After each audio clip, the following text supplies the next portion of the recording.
Today we're talking about Here Comes Exterminator by Eliza McGraw. Now, Exterminator, who you do not remember undoubtedly, was the horse that won the 1918 Kentucky Derby, when they were pretty much knee-deep up to their fetlocks and hocks in mud. But Here Comes Exterminator is a book which details Exterminator's career during the 1920s and 30s, during what's called the Golden Age of American racing.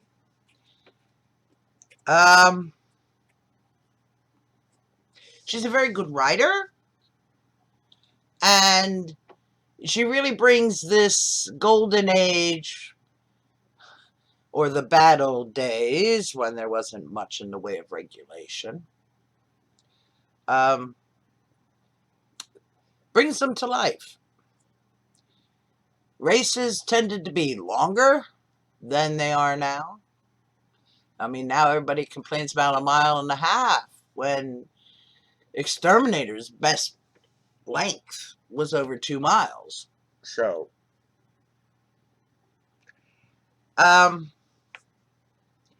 now we speak of horses such as Seabiscuit and Man o' War now, but back then they talked about 3 horses: Exterminator, Man o' War, and Sir Barton. Now, of the 3, Sir Barton was right in the middle. Man o' War was a mere youngster, and the old man, also called Old Bones, was Exterminator. And they had been set up at one point for a match race, all 3. However, Sir Barton and Man o' War wanted it kept lower than 2 miles, whereas above 1.5 miles, the Exterminator would have won, so they couldn't come to terms. So the match race was between Sir Barton and Man o' War alone. However, Sir Barton wasn't a non-entity. He was descended from the famous racehorse Isinglass, and he was the first winner of the first Triple Crown, which was held in 1919. So he wasn't a nothing kind of horse, all right? He did win about $116,000, and that would be the equivalent in the area of 1.5 million today, in today's money. Man o' War won over $249,000, which was the equivalent of 3 million. Exterminator won over 252,000 then, which would be well over 3 million today. However, Exterminator was a gelding. And in horse racing, the difference in how you run and manage a racehorse destined for the stud farm or a gelding was dramatic. The only return that you would get from a gelding is through racing, whereas you can make a lot more money from a stallion by not racing him.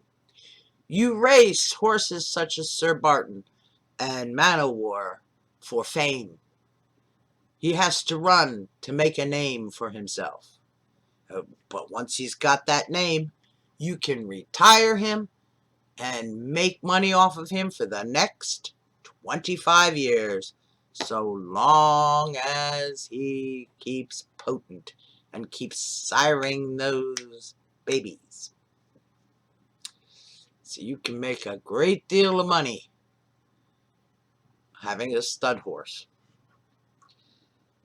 Sir Barton wasn't have nearly as much success. It was rather a disappointment as a stud.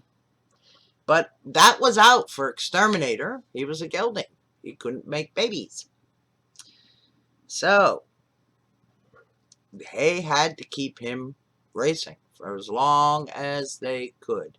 And it came to a point where people were begging Kilmore, an absolutely horrible man, a parvenu, a person very much like our current president, number 2045, whatever. God, that orange fellow, a man very much like that. And he owned this wonderful horse. So he kept him racing and racing and racing until finally the horse, 9 years of age, went lame and had to be retired. This is also a book about Henry McDaniel, a legendary racehorse trainer who trained the very ugly Exterminator. He was not a pretty boy. Not nearly as gorgeous as Man o' War.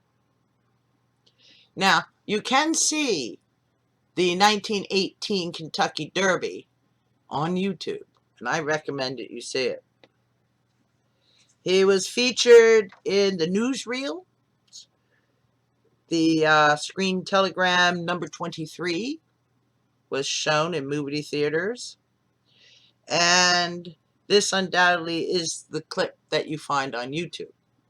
However, he had also previously raced as a warm-up for the Derby in what was called the Hot Springs Handicap there in Arkansas during the winter. And during this race, a Hollywood producer by the name of Harry Revere filmed the Hot Springs Handicap, which Exterminator won, for his movie Challenge of Chance, starring Jess Willard and Arlene Priddy. That film has been lost, unfortunately. So you can't see Exterminator win the Hot Springs Handicap. The camera car got a little too close in that race, and Exterminator almost ran over it as he made his hurtling run for the finish line down the stretch. So that would have been an exciting moment in cinematography if we could see it. Now, Eliza McGraw is a very horse-loving lady, and she has written 2 books about equestrian topics, as well as 2 academic works, so she's an experienced writer, and she's very good. I recommend this book to anyone, even if you're not particularly fond of horse racing, which I can understand. But the horses, gotta love them. Thank you for watching, and please come again.